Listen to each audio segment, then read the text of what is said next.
Halo semuanya, perkenalkan kami dari kelompok 2 selaku tim pengembang aplikasi portal Desa Sibarani 10 yang beranggotakan dengan Obenhart Alianto Pasaribu dengan NIM 1, Ridho Alexander Papahan dengan NIM 10, Rahel Pasaribu dengan NIM 16, Aisyah Sipahutar dengan NIM 18, Aaron Hutapea dengan NIM 22, Joshua Saragi dengan NIM 28, Christian Hutayan dengan NIM 36, Samuel Sibarani dengan NIM 38, Wahyu Simanjorang dengan NIM 40, Tasya Marbun dengan NIM 42, Ilmanik dengan NIM 48, Jevanya Saragi dengan NIM 50, dan Stacia Sialagan dengan NIM 55. Nah, pada kesempatan kali ini, kami akan mempresentasikan hasil pengembangan aplikasi portal Desa Sibaranina 10, di mana sebuah solusi digital yang dirancang untuk membantu meningkatkan akses informasi, transparansi, serta kualitas pelayanan desa kepada masyarakat. Tujuan utama aplikasi ini adalah mendigitalisasi layanan informasi desa dan menjembatani komunikasi antara pemerintah desa dengan masyarakat sebagai solusi utama sebuah platform mobile yang dibangun dengan menggunakan Flutter.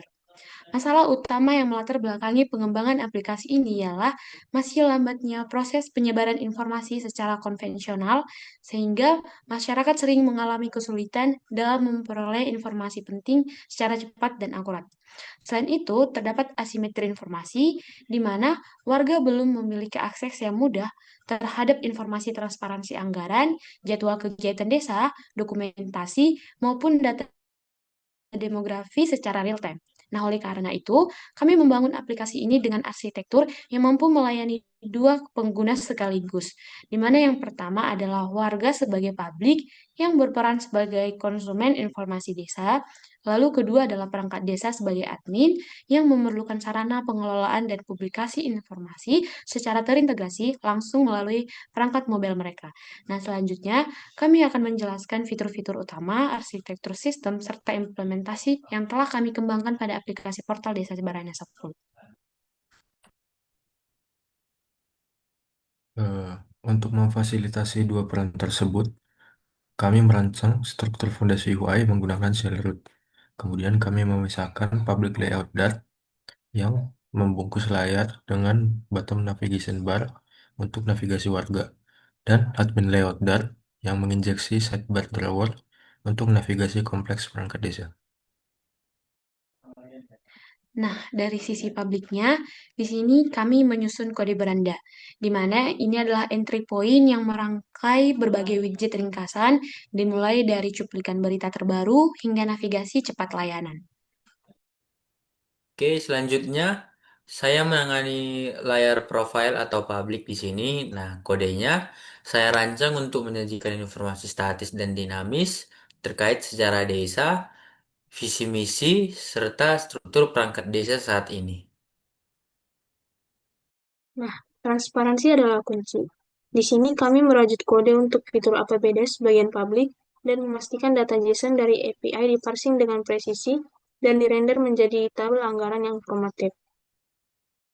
Di sini saya menulis kode untuk kegiatan publik yang berguna untuk merancang list view, untuk menampilkan ini masa program desa beserta image sketching untuk dokumentasi galeri. Oke, selanjutnya masuk ke fitur publik berita. Nah, di sini untuk pembaruan informasi ya. Nah, kami membangun fitur berita eh, nantinya dalam bentuk publik ya tadi. Nah, kodenya nanti akan nge-fetching daftar artikel, nah lalu di-render dalam bentuk antarmuka atau UI card-nya itu dalam bentuk interaktif.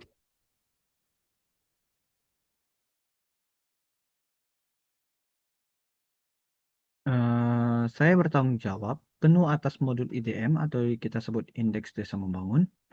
Kode ini mencakup sisi admin untuk pengolah data dan sisi publik untuk menampilkan matriks desa. Sama halnya dengan IDM, saya mengelola kode infografis di kedua sisi, mengonversi data demografi mentah menjadi representasi diagram menggunakan library chart. Baik, selanjutnya untuk bagian keamanan, saya membangun antarmuka dan validasi from login, di mana tampilan antarmuka, autentikasi, serta logika validasi from. Nah, sistem akan memverifikasi input pengguna sebelum mengirimkan permintaan autentikasi ke backend. Halaman login ini menjadi lapisan keamanan pertama yang akan membatasi akses ke area manajerial, sehingga hanya pengguna yang terdaftar dan terverifikasi yang dapat mengakses fitur-fitur utama pada aplikasi ini.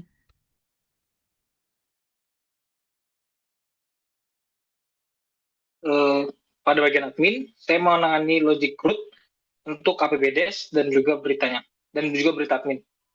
Di sini saya memastikan setiap form input tervalidasi sebelum melakukan post request ke server.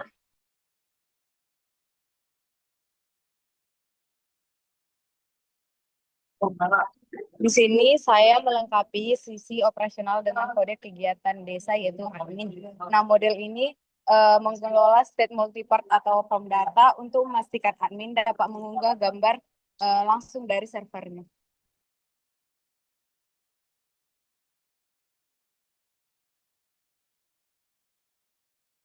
Eh, Sekarang mari kita bedah blueprint arsitektur aplikasi ini.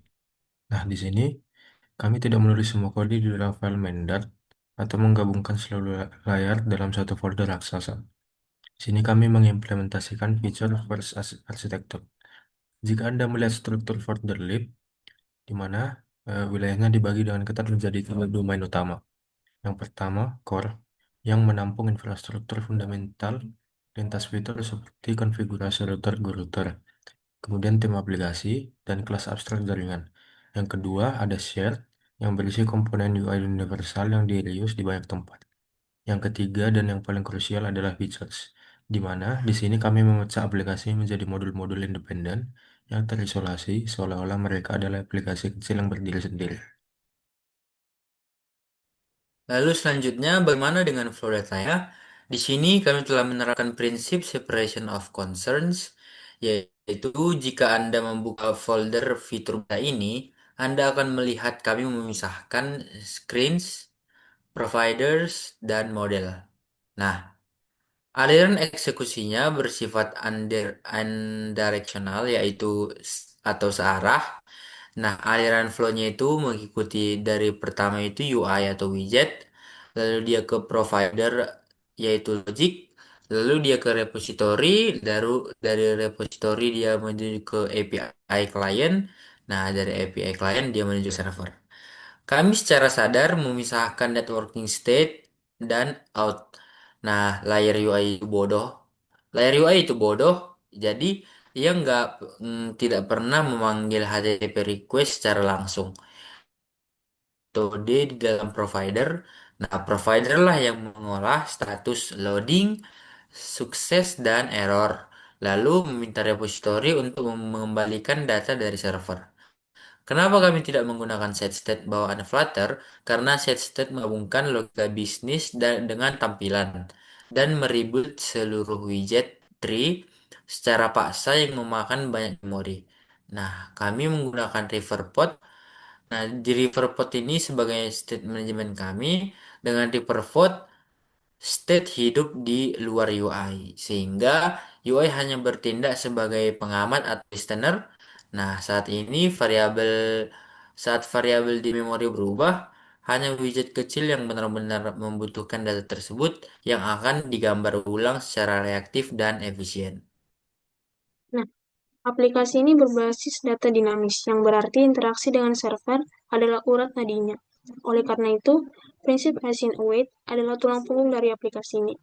Kemudian bahasa Dart berjalan pada single thread, dan jika kami melakukan pengambilan data API secara sinkron, maka seluruh antarmuka aplikasinya akan membeku selama bermenit-menit menunggu respon dari server. Lalu dengan mengembalikan nilai berupa future dan menandai fungsinya dengan async, kami memerintahkan Dart untuk menjalankan operasi jaringan ini secara non-blocking di latar belakang. Sementara data berjalan di udara, maka antrean UI tetap bebas.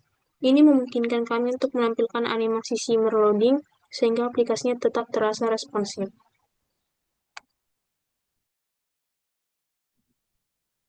Nah, masuk ke bagian API client-nya.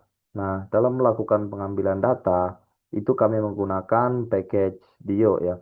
Nah, aplikasinya nanti mengambil data melalui metode get atau post yang kami panggil di dalam kelas repositorinya. Nah, lalu bagaimana aplikasi menangani error seperti server mati, timeout, atau pengguna tidak memiliki kuota internet? Nah, kami membungkus setiap pemanggilan asinkron ini dengan blok try catch. Nah, saat server gagal merespon dalam waktu 30 detik atau timeout, nah, kode kami tidak akan mengalami fatal crash. Nah, dia sebaliknya, ia akan melempar video exception, di mana lapisan state kami akan menangkapnya, mengubah status menjadi error, dan antarmuka akan memunculkan snack bar ya. Snack bar elegan, nah, berisi pesan seperti koneksi terputus atau periksa jaringan Anda kembali. Begitu. Baik, selanjutnya untuk keamanan sistem bagian admin. Nah, di sini kami mengimplementasikan JWT atau JSON Web Token Bearer Authentication. Flow loginnya itu berjalan seperti ini. Jadi admin memasukkan username dan kata sandi, maka UI akan mengirim ke API. Server juga akan memvalidasi dan dan menyimpannya secara aman dan melampirkannya kembali di setiap komunikasi yang membutuhkan hak akses dari adminnya sendiri. Nah, untuk penyimpanan tokennya itu adalah area paling sensitif. Jadi, kami menolak penggunaan yang namanya shared preference biasa karena paket tersebut menyimpan data dalam format XML, teks telanjang atau plain text. Sebagai gantinya, kami menggunakan yang namanya paket Flutter Secure Storage. Nah, ini tuh adalah implementasi keamanan level US di perangkat Android. Token kami dienkripsi dan disimpan di dalam Android yang namanya Android Keystore. Nah, sementara untuk di iOS, dia menggunakan Apple Keychain untuk mekanisme logoutnya sendiri. Aplikasinya tidak hanya sekedar memindahkan layar. Nah, saat tombol ditekan, kode mengeksekusi secure storage dan delete menghancurkan state memori lokal dan menghapus yang namanya kredensial secara permanen sebelum Go router menendang admin keluar dari sisi tersebut. Nah, selanjutnya pada bagian API client lagi. Nah, mari kita bedah kode aplikasinya. Nah, yang pertama itu dari lapisan networkingnya. Nah, perhatikan pada blok on request. Nah, di dalam DO acceptor ini, nah, on request itu ada bagian option handler bagian atasnya, async. Nah, kami memisahkan logika ini ke dalam API client Dart. Nah, karena alasan arsitektural, kami tidak ingin menulis kode untuk mengecek token secara berulang-ulang di 50 endpoint API yang berbeda ya. Nah, dengan interceptor ini, nah, setiap request yang keluar dari aplikasi akan dicegat secara otomatis seperti itu. Nah, lalu akan ditambahkan authorization header-nya jika token tersedia. Nah, lalu diteruskan ke server. Nah, kenapa kodenya memakai async? Karena membaca key store perangkat keras membutuhkan waktu input output. Nah, kita wajib menggunakan await agar si tokennya dipastikan sudah terbaca sebelum si requestnya tadi dikirim. Seperti itu. Nah, lalu yang kedua itu dari sisi antarmukanya atau UI-nya. Nah, di sini dapat kita perhatikan ada kelas di sini di mana kelas ini tidak menggunakan stateful widget. Namun dapat kita lihat di kode kelas berita screen extend consumer widget. Jadi kami menggunakan itu sebagai gantinya di mana kami mewarisi consumer widget milik si Riverpod. Di mana berita state sama dengan ref watch berita provider, di mana di situ UI bertindak murni sebagai pengamat atau observer dan tipe data dari state ini adalah asynchronous value, di mana itu adalah secara bawaan atau built-in Lalu sudah memiliki tiga kondisi. Lalu nanti di dalam builder kami ini, kami hanya perlu memanggil si .when, di mana itu jika datanya loading, nanti ditampilkanlah circular progress-nya. Nah, lalu jika error, ditampilkanlah ikon peringatan. Nah, kemudian jika datanya itu ada, di render daftarnya, nanti tidak ada lagi penulisan logika if else atau is loading. Nah, itu secara manual di UI-nya. Ketiga, di lapisan authentication state, perhatikan kode berikut,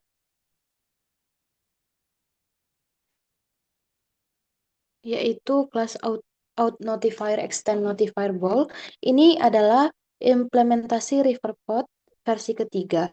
Kelas ini hanya menjaga sebuah variabel boolean, true jika ada sesi, false jika tidak. Pada fungsi login, saat kredensial divalidasi API, kode akan mengeksekusi state yaitu bernilai true. Disinilah keajaiban reaktivitas terjadi. Kami telah mengkonfigurasi GoRouter di UpRouter Dart untuk mendengarkan notifier ini. Perubahan status menjadi true akan ditangkap oleh router dan seketika itu juga membatalkan layar login dan memicu navigasi paksa atau redirect menuju layar dashboard admin tanpa ada satu baris kode navigator push pun di UI login.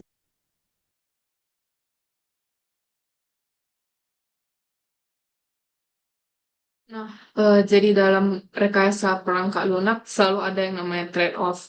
Nah, kelemahan sistem kami saat ini dapat terlihat jelas pada lapisan repositori ini. Nah, karena semua metode secara absolut bergantung pada API client dan get, ketersediaan aplikasi ini bergantung 100% pada uptime server dan konektivitas internet pengguna. Jika desa mengalami pemadaman sinyal atau blank spot, aplikasi ini tidak dapat memuat data terbaru karena tidak ada data yang disimpan di cadangan memorinya. Lalu untuk solusi arsitektural yang kami tawarkan jika proyek ini dilanjutkan adalah merombak lapisan repository dengan pola offline first, di mana kami akan menyisipkan basis data lokal NoSQL yang berkinerja tinggi seperti ISAR atau Hive di Flutter. Nantinya aplikasi akan membaca dari database lokal terlebih dahulu untuk kecepatan render UI sambil melakukan sinkronisasi background ke server API. Namun di luar keterbatasan tersebut, kekuatan utama dari code base ini adalah modularitas yang terukur atau scalability-nya dan juga standar keamanan ketat. Pemisahan logika UI dan bisnis logic yang mutlak memastikan aplikasi ini siap dikolaborasikan oleh puluhan developer sekaligus tanpa menimbulkan konflik kode yang parah. Selanjutnya rekan kami Rido akan mengambil alih untuk mendemonstrasikan secara langsung bagaimana seluruh baris kode ini bekerja sebagai satu kesatuan sistem di dalam perangkat nyata. Halo semuanya, saya Ridho Papahan. Nah, setelah tim menjelaskan arsitektur di balik layar, sekarang saya akan mendemonstrasikan bagaimana code base tunggal Flutter kami hidup dan berjalan di multiplatform. Nah, di layar ini Abang Bapak dapat melihat portal webnya untuk perangkat desa, untuk publik dan perangkat desa. Aplikasi ini tidak hanya sekedar bisa dibuka di web atau mobile, tetapi benar-benar responsif. Nah, coba saya ubah ukurannya. Nah, perhatikan ini awalnya seperti ini. Headernya itu menyamping, terbuka semua. Ini cocok untuk web. Kemudian ketika saya persempit, grid layout otomatis menyesuaikan diri. Nah, header untuk publik ini akan terlihat dan menjadi hamburger di menu ketika kita persempit layoutnya menjadi versi mobile. Ini untuk memastikan kenyamanan perangkat desa atau publik saat membuka dari laptop balai desa maupun dari smartphone mereka masing-masing. Nah, selanjutnya adalah untuk demo sinkronisasi backend real time untuk membuktikan bahwa backend-nya terhubung. Nah, di sini seperti yang Abang lihat, saya sudah mempersiapkan yang mana di sebelah kiri adalah webnya, dan yang di sebelah kanan adalah mirroring dari HP saya, yang mana di sini sudah terbuka aplikasi mobilenya. Nah, di sini saya akan coba masuk ke halaman admin dulu, kemudian saya akan mencoba menambahkan suatu berita. Kita masuk ke halaman admin.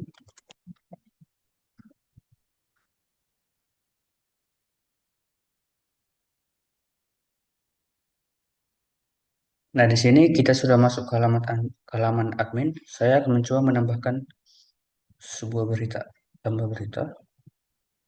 Judul misalkan hmm, gotong royong area sekitar gereja. Isi berita deskripsinya juga sama. Ini statusnya publish. Kemudian kita pilih gambar. Kita coba gambar ini saja. Oke, kemudian kita simpan. Nah, seperti yang abang lihat di sini sudah tertambah nomor 1 judul berita gotong royong tanggal publish tanggal 7 bulan 6. Kemudian kita lihat di samping, maaf, di halaman mobile kita coba lihat berita.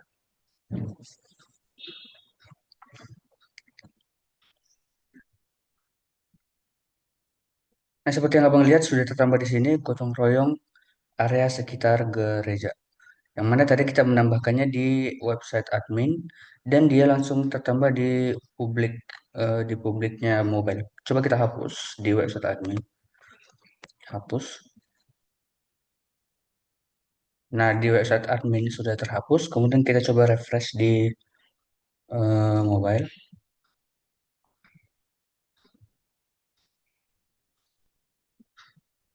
Seperti yang abang lihat yang tadi sudah menghilang. Jadi ini membuktikan hubungan antara front end dan back endnya. Kemudian selanjutnya adalah error handling. Di sini saya akan fokus ke halaman mobilenya. Nah, yang pertama adalah ketika kita gagal mencoba login. Nah, di sini coba kita masukkan eh, username, email atau password yang salah. Coba misalkan Rido.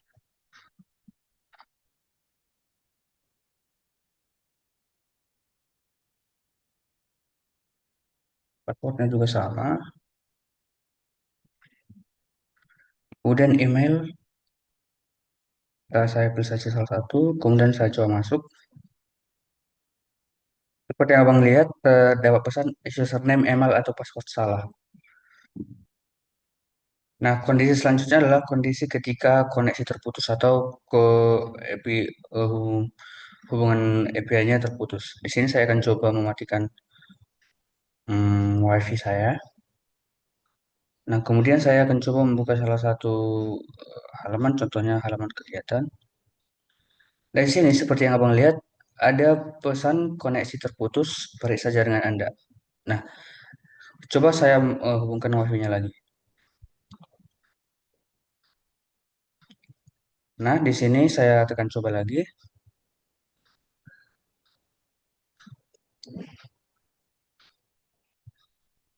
Seperti yang abang lihat, ketika WiFi-nya masuk, saya bisa melihat halaman daftar kegiatan di sini adalah gotong royong.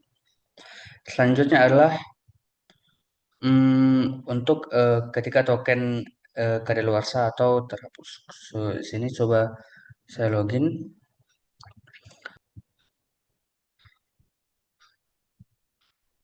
Kemudian saya coba login. Nah, di sini kita sudah berada di halaman admin di versi mobile. Nah, khusus untuk demonstrasi ini saya menyiapkan sebuah tombol di samping dashboard admin yang seperti yang dapat dilihat di sini ada warna merah. Ini akan menghapus token saat kita sudah login tadi. Nah, ketika saya tekan, nah skenario tokennya kadaluarsa Kemudian ketika tokennya tidak sesuai atau sudah kadaluarsa, maka kita akan dikembalikan ke halaman login. Kenapa? Karena tokennya sudah tidak sesuai dan kita tidak memiliki akses ke halaman admin lagi. Nah, sampailah kita ke tahap penutup. Dengan fitur lintas platform yang responsif, sinkronisasi backend yang absolut, dan sistem error handling yang tangguh, portal Desa Sibarani 10 siap diimplementasikan untuk mendigitalisasi desa. Sekian demonstrasi dari kelompok kami. Terima kasih.